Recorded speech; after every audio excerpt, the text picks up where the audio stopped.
अम्बाला में बाढ़ ने सबसे ज्यादा कहर ढाया है। आलम यह है कि शहर के कुछ इलाकों के साथ साथ अम्बाला शहर विधानसभा क्षेत्र के बहुत से गांव अभी तक पूरी तरह पानी में डूबे हुए हैं। जहां आर्मी और एनडीआरएफ की मदद से राहत बचाव कार्य किए जा रहे हैं। ऐसे में सीएम की अनिल विज, असीम गोयल और प्रशासनिक अधिकारियों के साथ हुई बैठक के बाद उम्मीद जताई जा रही है कि राहत बचाव कार्य और तेज किए जाएंगे। अम्बाला में बैठक के बाद पत्रकारों से बातचीत करते हुए मुख्यमंत्री ने पिछले 4 दिनों की बरसात ने काफी कहर ढाया है, इस पर चर्चा की, जिसमें अम्बाला को सबसे ज्यादा नुकसान हुआ है। मुख्यमंत्री ने माना कि अम्बाला में नदियां ज्यादा होने के कारण भी नुकसान हुआ है। साथ ही पंजाब, हिमाचल व उत्तराखंड का पानी भी इसका मुख्य कारण रहा है। उन्होंने कहा कि लगभग 40 गांव ऐसे हैं जहां पर 2 फीट से 8 फीट तक पानी रहा है। लोगों के घरों में भी पानी से काफी नुकसान हुआ है, लेकिन राहत की बात यह है कि अब पीछे से भी पानी नहीं आ रहा है और बरसात भी रुक गई है। उन्होंने कहा कि यहाँ से अब पानी उतरने लगा है, लेकिन आगे जहाँ भी जा रहा है उन जिलों को भी अलर्ट कर दिया गया है। मुख्यमंत्री ने कहा कि 4 लाख रुपए मृतक के परिवारों को दिए जाएंगे और मकानों को नुकसान का आंकलन करने के आदेश डिप्टी कमिश्नर को दिए गए हैं। उन्होंने 80,000 रुपए दिए जाएंगे और गरीब परिवारों को डिजास्टर मैनेजमेंट के तहत मदद की जाएगी। मुख्यमंत्री ने कहा कि हरियाणा में पंजाब, हिमाचल से काफी पानी आया है और कुल्लू में बादल फटने से ऐसी स्थिति बनी है। उन्होंने कहा कि ये ड्रेनेज फेलियर बिल्कुल भी नहीं है, सभी नदियां एक साथ ओवरफ्लो होने से ऐसी परिस्थितियां बनी है। मुख्यमंत्री ने बताया कि हरियाणा में 10 लोगों की मौत हुई है और 2 लोग अभी लापता है। ये आंकड़ा बढ़ भी सकता है।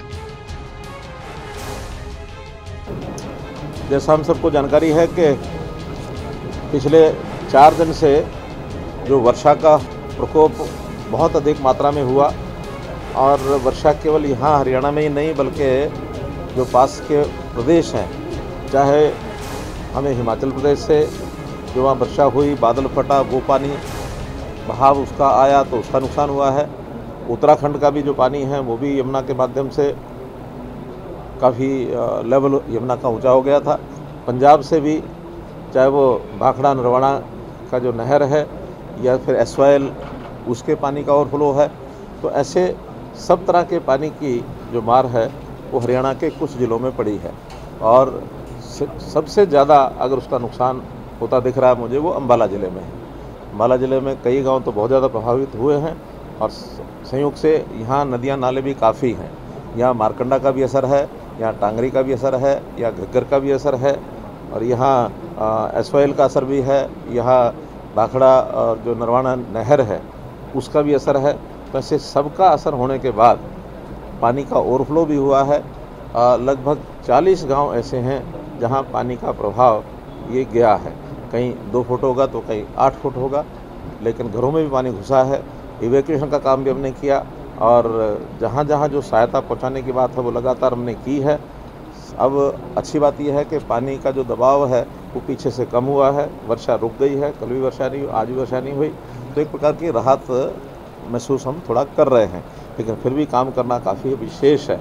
आज मैं अभी एरियल सर्वे करके आया हूँ जिसमें पानीपत ज़िले के कुछ गांव, करनाल ज़िले के इंद्री के आसपास के गांव और लाडवा से लेकर के और पूरा पेहवा तक, झांसा वगैरह, शाहबाद, इस एरिया में गांव अगर सबसे ज़्यादा प्रभावित हुए तो कुरुक्षेत्र ज़िले के हुए हैं। उसके बाद फिर अम्बाला ज़िले में भी जो हमारी हाईवे के साथ, नेशनल हाईवे के साथ जो बेल्ट है, नग्गल और अम्बाला शहर के गाँव, जितना भी उस समय में संभव हो पाया वो सब जगह होके आया हूँ। लेकिन ये नहीं कि इसके बाद और जगह पर नुकसान नहीं है। नुकसान यमुना ज़िले में भी हुआ कुछ जगह, कैथल और कैथल ज़िले में भी कुछ नुकसान है, पंचकुला का भी नुकसान है। आगे भी सावधानी बरतने के लिए हमने कई ज़िले जो ऐसे पानी जहाँ अब आगे बढ़ रहा है, पानी की जो गति है वो यहाँ थोड़ा कम होना शुरू हुआ तो अगले स्थानों पर थोड़ा पानी बढ़ रहा है। जैसे जींद ज़िले का नरवाना क्षेत्र है, फतेहाबाद ज़िला है, सिरसा ज़िला है या सोनीपत ज़िला है, फरीदाबाद, पलवल जहाँ से यमुना नदी निकलेगी, तो ऐसे सब स्थानों पर हमारे एडमिनिस्ट्रेशन के लोग सब अलर्ट हैं और मुस्तैदी से काम कर रहे हैं। जहाँ हमको एनडीआरएफ की आवश्यकता पड़ी है तो एनडीआरएफ को हमने बुलाया है, जहाँ आर्मी को आवश्यकता पड़ी है आर्मी को भी हमने बुलाया है और राहत कार्य जितने भी ज़्यादा संभव हो सकते हैं वो सब हमने किए हैं। कहीं किसी प्रकार की कोई कमी नहीं आई है।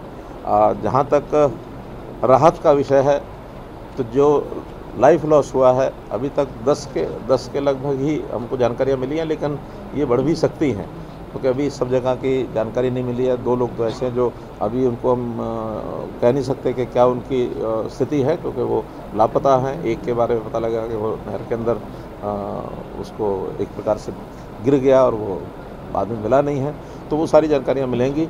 और इसी प्रकार से पशुओं का भी काफ़ी नुकसान हुआ है, जो पशु भी मरे हैं।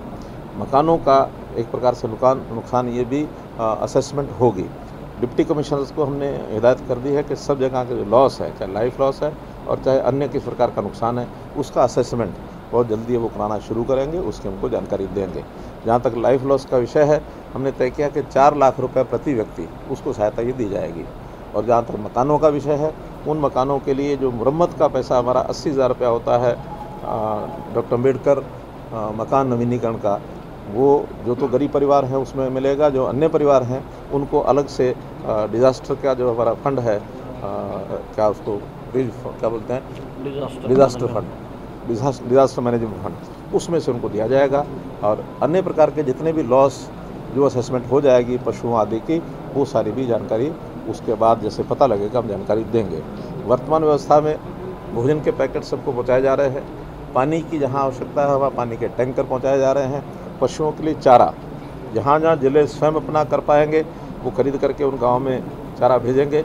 अगर अपने ज़िले में व्यवस्था नहीं होगी तो दूसरे ज़िलों से भी चारा खरीद करके यहाँ भेजा जाएगा, ताकि पशुओं को भी समय पर चारा मिल सके। भोजन पैकेट पहुँचाने के लिए हमारे पास वैसे तो नाव पर्याप्त हैं, लेकिन जहाँ कुछ स्थानों पर नाव की जो कमी है वहाँ एयरफोर्स के हेलीकॉप्टर्स, इसका प्रबंध भी हमने किया है, ताकि एयरफोर्स हेलीकॉप्टर के माध्यम से भी अगर भोजन पहुँचाने की आवश्यकता होगी तो वो सहायता भी आज से चालू हो जाएगी। सर, जो समीक्षा की है, क्या इसमें ये भी सिर्फ बारिश अत्यधिक हुई है यही कारण है, या ड्रेनेज सिस्टम या आगे ऐसी स्थिति ना बने उसमें क्या करना चाहिए, इस पर भी जो रिव्यू? देखिए, जो जानकारी मिल रही है वो एकदम मैं उसको पुख्ता कोई जानकारी तो नहीं, लेकिन हेरसे की जानकारी मिली है कि वेस्टर्न जो डिस्टर्बेंसेस जो चलती हैं और इधर से मानसून, दोनों एक साथ यहाँ आकर के कोलाइड कर गए हैं। खास करके उसका जो केंद्र है वो हिमाचल में कुल्लू मनाली साइड में आके बना, और वहाँ से पानी का जो बहुत ज़्यादा वर्षा हुई उसके कारण से ही वहाँ हुआ। और इसका आगे चल करके पहाड़ी क्षेत्र में वर्षा के बाद एकदम कोई बादल फटा है या और कोई कारण हुआ, यमुना का जलस्तर एक साथ जो एक दिन पहले 2 लाख क्यूसेक था और घंटों में ही 3,60,000 क्यूसेक तक पहुँच गया।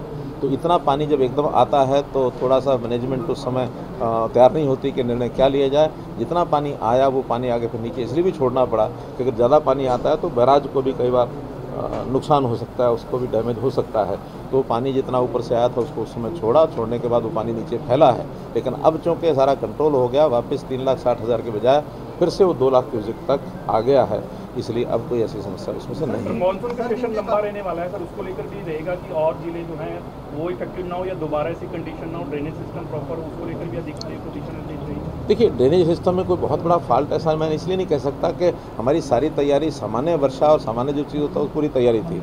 अकस्मात इतना पानी आएगा, ये कोई ड्रेनेज व्यवस्था का फेल्योर नहीं है, सब चीज़ें तो आखिर मिल गई। एक एरिया जब अब होके आया हूँ मैं, ये जनसुई और इसके आसपास का जो एरिया है वहाँ 3-3, 4-4 जो फ्लो हैं एक साथ मिल गए, ओवरफ्लो कर गए हैं। अब ओवरफ्लो की है तो इसमें से कोई व्यवस्था खराब थी ऐसा नहीं, लेकिन पानी की मात्रा ही इतनी थी।